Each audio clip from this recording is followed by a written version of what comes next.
है। जितनी ताकत से लोग बिहार के लोगों को बिहारी कह के गाली देते हैं, उसी आवाज को बुलंद करके बोलना है, जय बिहार, जय बिहार, जय बिहार। हमारे नाम है प्रशांत किशोर, हम नेता ना है। सवाई बनी जाए सभा में ई सोच के कि नेताजी आई हाँ कहन के हमने के एगो नया दल बनल बा जन सुराज, ओकरा के वोट दी या सब कोई जिताई, हमने के काम कइल जाई। तो हम आपको बता रहे हैं हम नेता नहीं हैं, बिहार के एक साधारण परिवार के लड़के हैं। हमारे अपने दादा बैलगाड़ी चलाते थे, मजदूर थे। बाबूजी हमारे यहाँ सरकारी डॉक्टर थे। यही गांव के सरकारी विद्यालय से पढ़कर हमने अपना जीवन शुरू किया है। माता पिता का आशीर्वाद है, ऊपर वाले की कृपा है, जीवन में कुछ हासिल कर लिए हैं। लोग बताते हैं कि पिछला 12-15 साल में हमने जिसको सलाह दे दिया, जिसका हाथ पकड़ लिए, वही आदमी जीत के राजा हो गया। लेकिन 3 बरिस पहले हमने वो काम छोड़ दिया।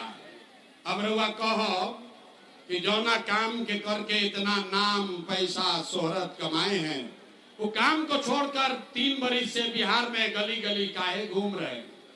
काम को इसलिए छोड़े कि बड़े बड़े दल और नेताओं को जिताकर देखा, जैसे रउआ मुखिया विधायक सांसद जितावतनी, वैसे हमने 1-2 नहीं 12 लोगों को मुख्यमंत्री बनाने में कंधा लगाकर देखे। ये अनुभव हुआ कि नेता के जीतने से जनता का जीवन बदलना जरूरी नहीं है। ये आपको हमको लगता है, हमने के बुझाला कि हमार दल के नेता जीत गई, हमार जात के नेता जीत गई। कोई के कहता कि हमारा गांव के नेता जीत गई। भैया जे जीत गई वो जीत के हेलीकॉप्टर पर गई, आ रउआ लड़का जहाँ रहे वही रह गए। तो ये अनुभव भाई कि अगर भगवान ने हमको ये शक्ति बुद्धि दिया है, जिसको सलाह देते हैं, जिसका हाथ छू लिए वही जीत के राजा हो गया।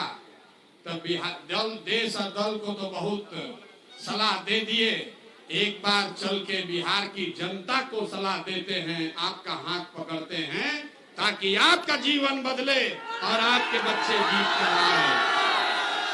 इसलिए ये अभियान शुरू किए हैं। हम वोट ना मांगी, देख लिए या कहीं कोनो चुनाव चिन्ह नहीं थे, हम वोट नहीं मांगते। लोग कहता कि भैया वोट काहे नहीं की मांगो।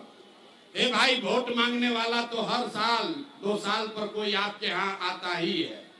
जे आई लिए कहलस कि हमरा के वोट दे दो, हम आई ना तो सब काम में तहार हो जाए।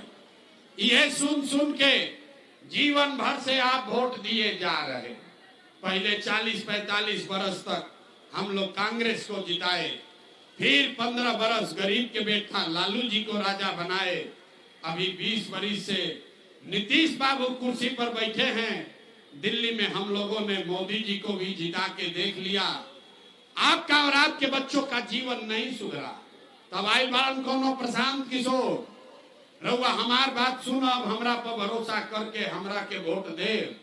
तो एकर का गारंटी बा कि जीतला के बाद प्रशांत किशोर धोखा ना करी। हम भाई, वोट से पहले तो सब आदमी अच्छे बतियाता है, जैसे पहले के नेताओं ने आपके साथ धोखा किया, प्रशांत किशोर भी आपके साथ धोखा कर सकते हैं। इसीलिए हम वोट मांगते ही नहीं है। लेकिन अभी 15 मिनट में रवाइजा घंटा 2 घंटा से बैठल बानी। अब 15 मिनट में आपको एक रास्ता सिखाएंगे, गरीबी से निकलने का रास्ता। अगर आप उसको सीख लीजिए तो उसके बाद वोट जिसको मन है, भाई ताली मत बजाओ, जिसको मन है ताली जाके मोदी जी के सभा में बजाना। यहाँ गरीबी से जिसको निकलने का रास्ता सीखना है उसको बैठना है। 15 मिनट में जो रास्ता बताएंगे, अगर आपके समझ में आ जाए तो उसके बाद जिसको मन है उसको वोट दे दीजिए। वोट जेकरा के बुझाए ओकरा के दे दी।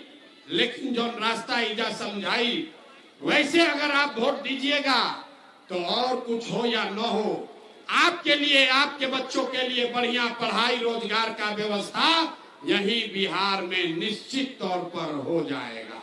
अब जकरा जकरा ये बुझाई ताली बजा सकेला। अब भाषण हो गई खत्म, अब पढ़ाई हो गई शुरू। तो गरीबी से निकले के रास्ता जकरा जकरा सीखे के बाद तो 15 मिनट आपस में बतियावे के नहीं थे। 3 गो सवाल पूछल जाई, 3 सवाल आपसे पूछेंगे। आप जहां पर बैठे हैं, खड़े हैं, वहीं से जोर से जब सवाल पूछो तो हाथ उठाकर हाँ चाहे ना बोलना है। हाथ क्यों उठाना है ये भी दिखाएंगे। आपको दिखेगा कि यह बिहार की गरीबी बदहाली का, आपके परेशानी का कारण क्या है और इससे निकलने का रास्ता, उपाय क्या है। तो जिसको जिसको अब ये रास्ता सीखना है, 15 मिनट में 3 सवाल का जवाब दीजिए और अपने आंख के सामने जादू देखिए। जितने लोग यहाँ आए हैं सब आदमी सोच कर बताएगा। बिहार में, मधुबन में, आपके गांव पंचायत में और कुछ हो या न हो, आप सभी के बच्चों के लिए बढ़िया पढ़ाई और रोजगार का व्यवस्था होना चाहिए कि नहीं होना चाहिए। हाथ सबका उठना चाहिए। हाथ सबके उठावे के बाद हाथवे में सब दम बा। हाथ उठाकर बताइए होना चाहिए कि नहीं होना चाहिए। होना चाहिए, होना चाहिए। मधुबन के जनता कितना समझदार बा। यहाँ देखिए जितने लोग आए हैं, चाहे आप पढ़े लिखे हैं या अनपढ़, हिंदू हैं या मुसलमान, अगड़े हैं या पिछड़े, अमीर हैं या गरीब, अगड़े हैं या पिछड़े, अमीर या गरीब, महिला या पुरुष, युवा या बुजुर्ग, सबने कहा कि ना भैया पढ़ाई या रोजगार तो हो कहीं के चाहिए। इतना समझ यहाँ के हर आदमी को है। किसी प्रशांत किशोर का, किसी नेता का जरूरत नहीं है। अब आपको दिखाते हैं आपके बर्बादी का, बदहाली का कारण। सब आदमी एक बार अपने अपने बच्चों का चेहरा याद कर लीजिए। सब आदमी अपन अपन लड़का के चेहरा याद कर लीजिए और अपने बच्चों के नाम पर ईमानदारी से बताइए, आप में से किसने जीवन में एक बार भी अपने बच्चों के पढ़ाई रोजगार के लिए वोट दिया है? देखिए इधर सभा में चुप, कितना जोर से बोलनी। हाँ भी, ए भैया पढ़ाई या रोजगार होना चाहिए, यही से हथवा उठवाईला। कितना जोर से बोलनी है। अभी भाषण देवे के कह दी, आधा घंटा आदमी कही ए भैया लालू खराब, ए भैया नीतीश लूट लिया, ए भैया मुखिया बर्बाद कर दिया। अरे भाई, आपने तो अपने बच्चों के पढ़ाई रोजगार के लिए आज तक वोटे नहीं दिया, तो दूसरे को गाली क्यों देते हो? अब कोई खड़ा होके कही कि एक का गारंटी बा कि पढ़ाई रोजगार खातिर वोट दिहल जाई तो मिली। कौना दल के वोट दी कि पढ़ाई रोजगार मिली? अरे मेरे भाई, नेता को छोड़िए, हमसे लिखकर गारंटी लीजिए। आपको जिसको मन है वोट दीजिए, आपके बच्चे को पढ़ाई रोजगार मिलेगा ही मिलेगा। हमारा बात पर भरोसा मत कीजिए, अपने आंख के सामने जादू देखिए 2 मिनट में। दूसरे सवाल का जवाब देना है सबको, तनी सोच के बताई जा। आज तक आपने जिसको भी वोट दिया, जिस नेता को, दल को वोट दिए, उन नेताओं ने आपका और आपके बच्चों का काम किया है कि नहीं किया है? हथवा उठा के बोले के बाद, बिना हाथ के कुछ ना हो। हाथ उठा के बोले के बाद, हाथ उठाकर बोलिए किया है कि नहीं किया है। सोच कर बोलिए किया है कि नहीं किया है। नहीं किया है, नहीं किया है ना भाई, पलटिएगा नहीं ना। तब वीडियो में रिकॉर्ड हो गई। सब आदमी कहला, सब भाई देख लो, सबने कहा है कि आज तक, अब जादू देखिएगा, 2 मिनट में जादू दिखी। आपने कहा कि भैया जिसको भी वोट दिए आज तक तो हमनी के कोई कामे ना कैलस, तो अब भैया हम गिनवावे शुरू करत नहीं। सही बात बोलो तो जोर से हाँ कहे के बाद, गलत बोलब तो ना बोल दे, बात खत्म होई। ऐजे सभा में दिखी कि रउआ लइकन के पढ़ाई रोजगार कैसे मिली। पूरे बिहार में, मधुबन में, चंपारण में बहुत सारे लोगों ने 5 किलो अनाज के लालच में मोदी जी को, भाजपा को वोट दिया है।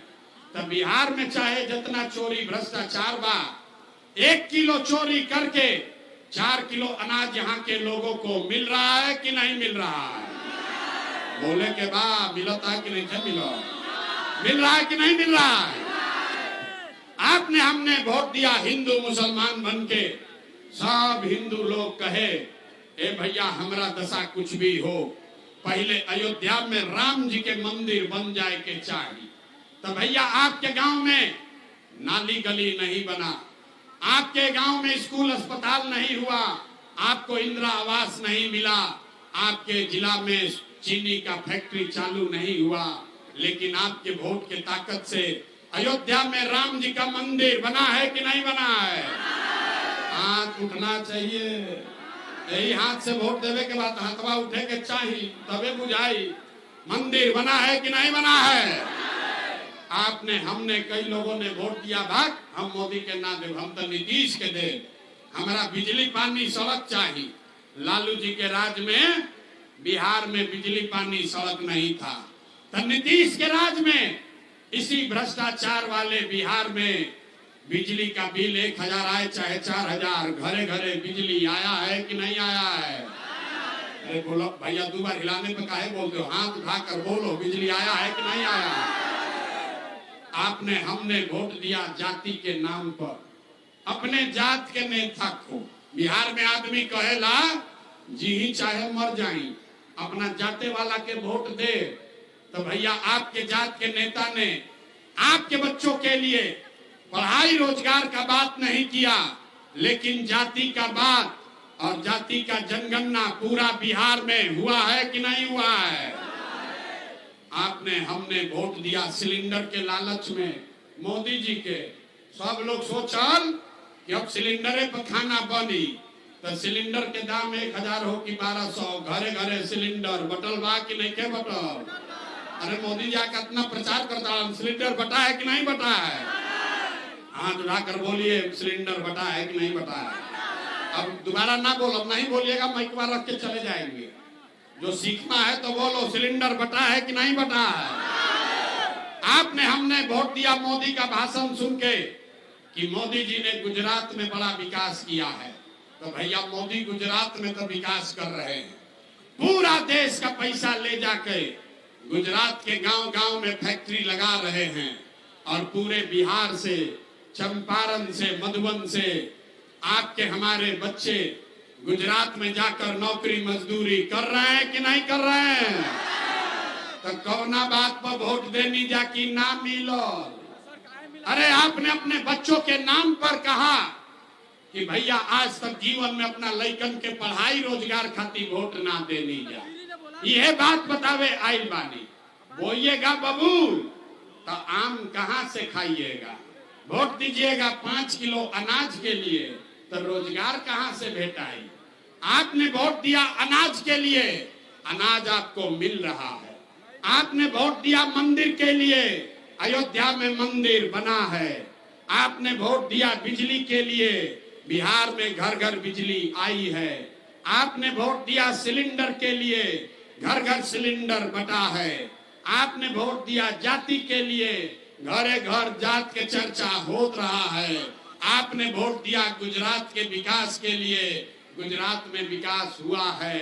आपने अपने बच्चों के पढ़ाई रोजगार के लिए वोट नहीं दिया, इसीलिए पूरा बिहार का बच्चा अनपढ़ और मजदूर बन गया। यही जादू दिखाने आए। वोट ना मांगी, वोट नहीं मांगते हैं, गांव गांव जाके हाथ जोड़कर लोगों को समझा रहे हैं, मेरे भाई अगर आप अपने बच्चों की चिंता नहीं करोगे तो दुनिया में कोई नेता, कोई दल आपके बच्चों की चिंता नहीं करेगा। काहे करेगा? जब आपको अपने बच्चे का चिंता नहीं है तो लालू, नीतीश, मोदी, प्रशांत किशोर रउआ राउर लड़का के चिंता काहे करियो? अब अभी आपको दिखाते हैं आपके बर्बादी का असली कारण और फिर इससे निकलने का, गरीबी से निकलने का एक रास्ता मंत्र सिखाएंगे। सब आदमी सोच के अब अंतिम सवाल का जवाब देना है। हाथ उठाकर बताइए, और कुछ हो या न हो, आपको अपने बच्चों की चिंता है कि नहीं है? अथवा दोनों उठेंगे, चाही लेकिन खाती। हाथ उठाकर बोलिए, है कि नहीं है? अपने बच्चों की चिंता है कि नहीं है? पूरा का पूरा सभा में बैठा हुआ हर आदमी झूठ बोल रहा है। हम और नेता नहीं है जो आकर हाथ जोड़ेगा। आपको कह रहे, सबका सब झूठ बोल रहा। हाथ उठाकर कहे कि हमको हमारे बच्चे की चिंता है। अभी दिखाते हैं 1 मिनट में कि आपके हाथ का क्या कीमत है। अभी आपने कहा, भैया हमको हमारे बच्चों की चिंता है। हम 2 बरिस पैदल चले, 5000 गांव में गए। अभी आपके मधुबन में आए हैं। रास्ता में अगर 100 गो बच्चा मिला, रास्ता में अगर 100 बच्चे मिले, आपके बच्चे मिले, आपके जिले के, समाज के, गांव के आधा से ज्यादा बच्चों के शरीर पर बिहार में शुद्ध कपड़ा नहीं है। जितना छोटा बच्चा यहाँ है देख लीजिए, ज्यादातर बच्चों के पैर में हवाई चप्पल भी नहीं है। लोग से पूछा था नहीं, अरे भाई बच्चा के का दशा कैले वालो, कपड़ा क्यों नहीं पहनाते हो, चप्पल क्यों नहीं खरीदे हो? कहता है भैया इतना गरीब हैं, कहां से कपड़ा खरीदें, कहां से खिलाएं? तो मेरे भाई, जिन नेताओं ने आपको इतना गरीब और बदहाल बना दिया कि आपके बच्चे के शरीर पर कपड़ा नहीं, पैर में चप्पल नहीं, खाने के लिए भरपेट भोजन नहीं, आपके बच्चे बीमार पड़ते हैं तो उसके लिए दवा, डॉक्टर, अस्पताल नहीं, वही नेता अभी 4 महीना में आएगा वोट मांगने। तो जितना सब लोग हाथ उठाए थे, इसी हाथ से, इसीलिए हाथ उठवाते हैं, इसी हाथ से जाति के नाम पर 500 रुपया के लालच में मुर्गा भात खा के 2 गो पाउच पी के लालू के डर से, मोदी या मोदी के डर से लालू का नारा लगाकर उसी नेता को वोट दोगे। और यहाँ कहता है कि बच्चे के लिए बड़ा चिंता है। अरे भाई, अपने बच्चों के नाम पर झूठ बोल रहे हो तो आप नहीं भोगिएगा तो कौन भोगेगा? बच्चों की चिंता क्या होती है अगर समझना है तो एक बार लालू जी को देखिए। लालू जी के अपना लड़का के चिंता बा। लालू जी के लड़का 9वां पास नहीं किया, लेकिन लालू जी को चिंता है कि हमारा लड़का बिहार का राजा बने। हम ये बात कहता नहीं तो बहुत आदमी के लागत है कि हम लालू जी के शिकायत करता नहीं। अरे नहीं, हम तो लालू जी के तारीफ कर रहे हैं। लालू जी इतने अच्छे बाप हैं, लड़का 9वां नहीं पास है, लेकिन चाहते हैं कि हमारा लड़का बिहार का राजा बने। और आप अपना दशा देखिए, आपका लड़का मैट्रिक पास कर लिया, IAS BA कर लिया, उसको चपरासी का भी नौकरी नसीब नहीं है, लेकिन आपको उसका कोई चिंता नहीं है। आप तो जात का झंडा उठाकर मताए हुए हैं। आपको फुर्सत कहाँ? एक जितना आदमी बैठल बा, बहुत आदमी मोदी जी के, भाजपा के वोट देले बा। पूछा था नहीं रास्ता में, भैया केकरा के वोट देले रही? आदमी कहता मोदी जी के। काहे खाती? कहता है मोदी जी का सीना है 56 इंच का। सुनिए कहानी। कहता है मोदी जी का सीना है 56 इंच का। देखिए बिहार के लोगों का दुर्दशा। यहाँ मधुबन के गांव में बैठ के आपको ये समझ है कि मोदी का सीना 50 इंच है कि 56 इंच, लेकिन अपने बच्चों का खाए बगैर सीना सिकुड़ा के 15 इंच हुआ है, ये आपको नहीं दिख रहा है। तो आप नहीं भोगिएगा तो कौन भोगेगा? यही बात बताने के लिए आए हैं। वोट वोट नहीं मांगते हैं। हमको मालूम है बिहार का आदमी सुधरने वाला नहीं है। 5 बरिस बैठ के यहाँ नरक में जी रहा। नरक का जिंदगी जीने के बाद, ए भैया इजा तो खाए के नहीं थे, ए भैया इजा पढ़ाई नहीं थे, ए भैया बड़ा भ्रष्टाचार बा, नाली गली नहीं थे। और जैसे ही वोट आएगा तो सब बात भुला जाए। वोट के दिन, ए भाई हमारा जात के खड़ा बा, चलो ओकरे के वोट दियाई। तो भैया अपना जात के दियाई तो फिर भोगा, फिर काहे कंप्लेन करता? इसीलिए ये अभियान शुरू किए। सब सुनने के बाद आदमी कहता है कि भैया क्या करी, हमनी के तो विकल्प ना रहे, हमनी के नया दल रुआ बनाई, आप एक रास्ता चलाइए। तो हम आपको कह रहे हैं, हम भैया विकल्प नहीं है। 5000 गांव में घूम के 5000 गांव में घूम के 1 करोड़ लोगों को इकट्ठा करके जो दल बनाया, जो विकल्प बनाया, उसका नाम है जन सुराज। एक नाम क्या बा? नाम क्या है? पीछे के आदमी सब मुंह में दो जोरन डल ले बनी जा। नाम क्या है? नाम क्या है? जन सुराज का मतलब क्या? सुराज मतलब सुंदर राज। किसका सुंदर राज?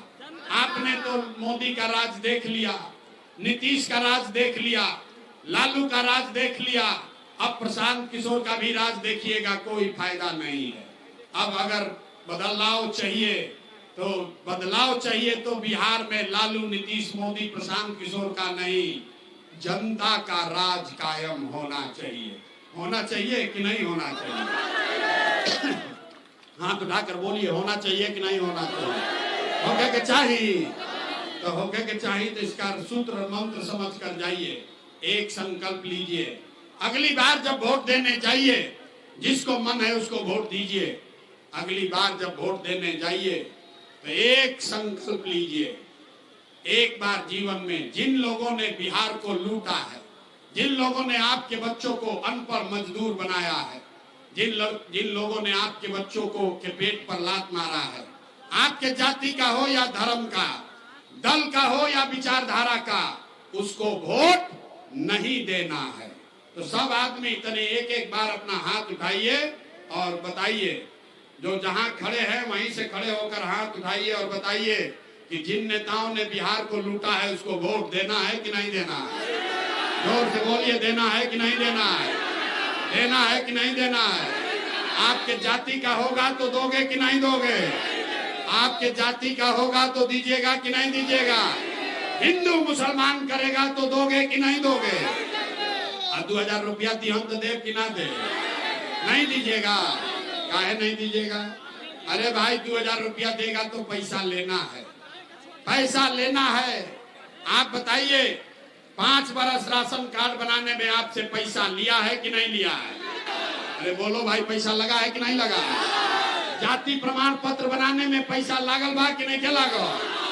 थाना में FIR करने में पैसा लग रहा है कि नहीं लग रहा है? जमीन में रसीद कटाने में पैसा लग रहा है कि नहीं लग रहा है? बिजली का बिल गलत आ रहा है कि नहीं आ रहा है? तो आप ही का पैसा है, वोट के समय आकर वापस देगा तो पैसा लेना है। लेकिन लेने के बाद एक संकल्प याद रखना है, अगली बार जब वोट देने जाइए, जिसको मन है उसको वोट दीजिए, लेकिन एक बार जीवन में मेरी बात मानिए, अगला वोट किसी नेता के लिए नहीं, किसी दल के लिए नहीं, जात के लिए नहीं, हिंदू मुसलमान के लिए नहीं, अगड़े पिछड़े के लिए नहीं, 5 किलो अनाज के लिए नहीं, नाली गली के लिए नहीं, लालू, नीतीश, मोदी, प्रशांत किशोर के लिए नहीं। अगला वोट सिर्फ और सिर्फ अपने बच्चों के लिए दीजिए, अपने बच्चों के शिक्षा और रोजगार के लिए दीजिए। ताली नहीं क्या बजावे के? हाथ उठाकर सबको संकल्प लेना है। पीछे तक जो खाना के लाइन में लगल बांध जो वो लोग के हाथवा उठाकर पहले संकल्प लीजिए, अगली बार वोट अपने बच्चों के लिए देना है कि नेताजी के बच्चा के लिए? जोर से बोलिए, अपने बच्चों के लिए कि नेताओं के बच्चों के लिए? अपने बच्चों के लिए कि जात के लिए? जात के लिए कि अपने बच्चे के लिए? अगर झूठ नहीं बोले तो नीतीश कुमार रहियन की जय हम, नीतीश कुमार रहियन की जय हम। ना सुनाई पड़ल, नीतीश कुमार रहेंगे कि जाएंगे? नीतीश कुमार को रखना है कि हटाना है? मोदी आकर कहियन की वोट दे दिया तो दिया जाए, बोलिए मोदी कहेंगे तो वोट दीजिएगा ना? हमको मालूम है दीजिएगा, अभी सुधरिएगा नहीं। बहुत मोदी भक्त है यहाँ, रुकिए भाई, जब बहुत मोदी भक्त लोग बाड़न जा, अभी समझ लीजिए, जो जो मोदी को वोट दिया है उनका बारी अभी आ गया। आप बताइए, वोट बिहार का तो फैक्ट्री कहाँ लगना चाहिए, बिहार में कि गुजरात में? ना, वोट बिहार का तो फैक्ट्री कहाँ लगना चाहिए? बिहार में कि गुजरात में? बिहार में कि गुजरात में? बिहार में कि गुजरात में? आप 15 वर्ष में मोदी फैक्ट्री कहाँ लगाए? बिहार में कि गुजरात में? मोदी फैक्ट्री कहाँ लगाए? मोदी फैक्ट्री कहाँ लगाए? ना अभी देखिए, जो मोदी को वोट दिया छुपाया है, बोल नहीं रहा डर के मारे। भाजपा के जे बटन दबाइले बा, अभी ना सुधरी, फिर से बोल रहे हैं। दम है तो बोलो, 15 बरस में मोदी ने फैक्ट्री कहाँ लगाया? बिहार में कि गुजरात में? मोदी ने फैक्ट्री कहाँ लगाया? तो भैया वोट लीजिएगा, बिहार में फैक्ट्री लगाइएगा, गुजरात में चलना चाहिए। तो चलेगा, तो चलेगा भाई। तो मोदी के कहने पे वोट नहीं ना दीजिएगा। हाथ उठाकर जरा बोलिए तो, मोदी के कहने वोट दीजिएगा? मोदी कहने वोट दीजिएगा? भैया के विधायक जी की का होई? अरे विधायक जी के का होई? अरे विधायक जी के का होई भाई? ए भाई, नीतीश और मोदी दोनों गइल, तो विधायक जी में पगार में संगे वो चल जाइए। ए भाई, नीतीश मोदी रहेंगे कि जाएंगे? जोर से बोलिए, रहेंगे कि जाएंगे? ए विधायक के घर तक बात जाना चाहिए। जोर से बोलिए, मोदी नीतीश रहेंगे कि जाएंगे? भैया की जाइए। तो कोई के लालू के ललटेन चाहिए? अरे लालू का ललटेन चाहिए। अपहरण रंगदारी फिर से वापस चाहिए? लूट मार चाहिए? नहीं चाहिए ना। तो लालू नीतीश मोदी तीनों गइलन तो के बचल? के बचल? ना सुनाई देलस, के बचल? के बचल? अरे भाई, दिनकर साहब का कहला? दिनकर ने कहा, सिंहासन खाली करो कि जनता आती है। तो के बचल? कौन बचा? कौन बचा? कौन बचा? कौन बचा? जनता। अब बिहार में लालू नीतीश मोदी का राज नहीं, जनता का राज कायम होना चाहिए। होना चाहिए कि नहीं होना चाहिए? जोर से बोलिए, जय बिहार। मजा नहीं आया, पीछे आधा आदमी सुनिया रहा, सोचा कि बात तो बढ़िया सुनिए, लेकिन भैया रोवे संगे बानी, अभी सेल्फी खिंचावे जाए तो मारा मारी करी हो। पूरा ताकत से बोलिए, जय बिहार, जय बिहार। आपसे वोट मांगे नहीं, पैसा चंदा लिए नहीं, तो आपको अगर बात ठीक लगता है, जो बात कर रहे हैं, जो प्रयास कर रहे हैं, ठीक लागता, तो और कुछ नहीं, जाने से पहले एक बार हाथ उठाकर आशीर्वाद दीजिए। हाथ उठाकर आशीर्वाद दीजिए और बताइए, बिहार में ये प्रयास होना चाहिए कि नहीं होना चाहिए? होके के चाहिए कि ना होके के चाहिए? बिहार में बदलाव होना चाहिए कि नहीं होना चाहिए? ये भ्रष्टाचारियों के सरकार को हटाना चाहिए कि नहीं हटाना चाहिए? होना चाहिए ना, होके के चाहिए ना। तो बोली जो ऐसे, जय बिहार, जय बिहार, जय बिहार, जय बिहार, जय बिहार। बहुत बहुत धन्यवाद। 5 महीना में बिहार की हालत बदलने वाली है, आपकी किस्मत खुलने वाली।